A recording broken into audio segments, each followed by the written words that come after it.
శాంతి మంత్రాలంటే ఏమిటి, ఎందుకు చదువుతారు, తెలియజేయగలరు అని అడుగుతున్నారు. భూలోకము శాంతించును, దివలోకము శాంతించును. ఓ శాంతి మంత్రాలని, దీని పేరే శాంతి మంత్రం. శాంతి దేనికి, శాంతి మంత్రములు దేనికి, అది కదా మీ ప్రశ్న. శాంతి, అసలు మనిషికి శాంతి కలగాలి. ఇది దేంట్లో ఉంటుందంటే భగవద్గీతలో జ్ఞాన విశేషణ జ్ఞానయోగంలో ఉంటుంది. మనిషికి జ్ఞానం కలగటం వల్ల ప్రయోజనం ఏమిటి అని అడిగారు. జ్ఞానం వల్ల పరాం శాంతి అన్నాడు పరమాత్మ. శాంతి వలన ఉపయోగం ఏమిటి? శాంతి వలన మోక్షం కలుగుతుంది.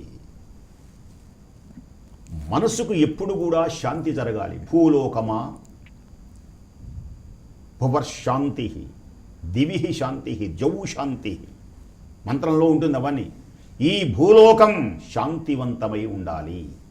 దీనిని కవులు ఏం చేస్తారు? అందం పద్యాలతో గణాలతో ఆర పోరాటంబులు ఆరాటంబులై అని రాస్తారు. ఈ లోకమంతా పోరాటమే ఆరాటంగా ఉన్నది, ఆటంబంబులతో దద్దరిల్లినది అని పద్యాలు రాస్తారు. ఇదే కావాల్సింది. ఇలా ఉండకూడదు, పోరాటాలు ఉండకూడదు. ప్రజలందరూ ఐకమత్యంలో, ఆనాడు రామరాజ్యంలో ఎలా ఉన్నారో శాంతిగా అలా ఉండాలి. గృహశాంతి, గృహము శాంతిగా ఉండాలి, అశాంతిగా ఉండకూడదు. గృహంలో ఉన్న మనుషులు, ఆ మనుషుల్లో ఉన్నటువంటి మనస్సులు శాంతివంతమై నిర్మలమైనటువంటి మానస సరోవరంలాగా మనస్సు ప్రకాశించాలి. అల్లకల్లోలమైనటువంటి తుఫానులాగా, సముద్రంలాగా ఉండకూడదు. దానివల్ల ఏం జరుగుతుంది? అశాంతి వలన. శాంతి లేకపోతే ఇల్లు అల్లకల్లోలమైపోతుంది. శాంతి లేనటువంటి వాడు తలకాయ బాదుకుంటాడు, పిచ్చెక్కుతుంది, ఒళ్ళు పీక్కుంటాడు, రోడ్లెమ్మడ పెడతాడు. శాంతిగా ఉన్నవాడు ఆలోచన కలుగుతుంది, ఆనందం కలుగుతుంది. శాంతి వలన మోక్షం కలుగుతుంది. అసలు చేసేటువంటి పనులన్నీ, ఏ పూజలు, ఏ పునస్కారాలు, ఏ చదువులు అన్నీ కూడా శాంతి కోసమే చేస్తారు. ఈ శాంతము అనేటువంటిది కనుక లేకపోతే మానవ జన్మకు ప్రయోజనమే లేదు. అందుకని త్యాగరాజస్వామంతటి మహానుభావుడు శాంతము లేక సౌఖ్యము లేదు, శాంతము లేక సౌఖ్యము లేదు, తామరసనయనా. శాంతము అనేటువంటిది లేకపోతే మనస్సుకు శాంతి లేదు. ఈ శాంతి కోసమే ఇవన్నీ మనం ప్రాకులాడేది.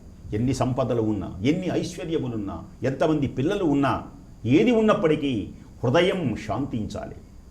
దీని పేరే ఆవేదన ఉండకూడదు. తాపత్రయములు అంటారు వీటిని. ఆదిదైవికము, ఆదిభౌతికము, ఆధ్యాత్మికం అనేటువంటి తాపత్రయములు, గుండెలలో మంటలన్నమాట అవి.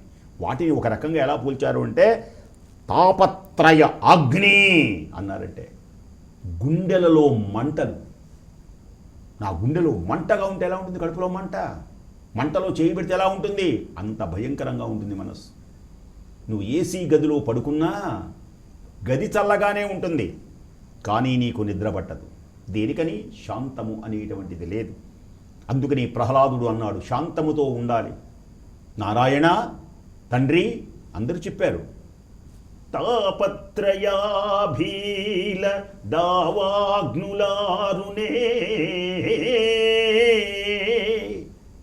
తాపత్రయములనేటువంటి అగ్నిజ్వాలలు సాగాలి అంటే ఆ నారాయణుడు అనేటువంటి నామము అనే అమృతం, ఆ అమృతము అనేటువంటిది కురిస్తేనే ఈ తాపత్రయములు చల్లారతాయి. అందుకని రోజు భక్తి ఛానల్ వినండి, శివారాధన చెయ్యండి, నారాయణ నారాయణ అనండి, మనశ్శాంతి కలుగుతుంది. కాబట్టి భజన బిన్నా సుఖ శాంతి నహి. ఎవడైతే భజన చెయ్యడో, ఎవడైతే నారాయణ స్మరణ చెయ్యడో, ఎవడైతే శివనామ స్మరణ చెయ్యడో అతనికి శాంతి లేదు. మనం నిర్ధారించుకోవచ్చు. ఎవడైతే ఆనందంగా ఉన్నాడో, ఎవడైతే సంతోషంగా ఉన్నాడో అతడు హరినామ స్మరణ చేస్తున్నాడు అని అర్థం. అతనికి ఏ బాధలు ఉండవు. భజన బిన్నా సుఖ శాంతి నహి, హరినామ బినా ఆనంద నహి. హరినామము తప్ప ఆనందము మరొకటి లేదు.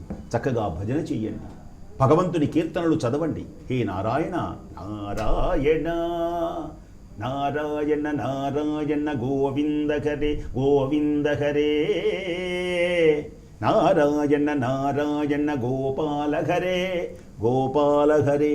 ఇలా తలిచి ఆ శాంతమును పొంది మానవులందరూ ఆనంద సంతోషాలతో తేలియాడాలి. మా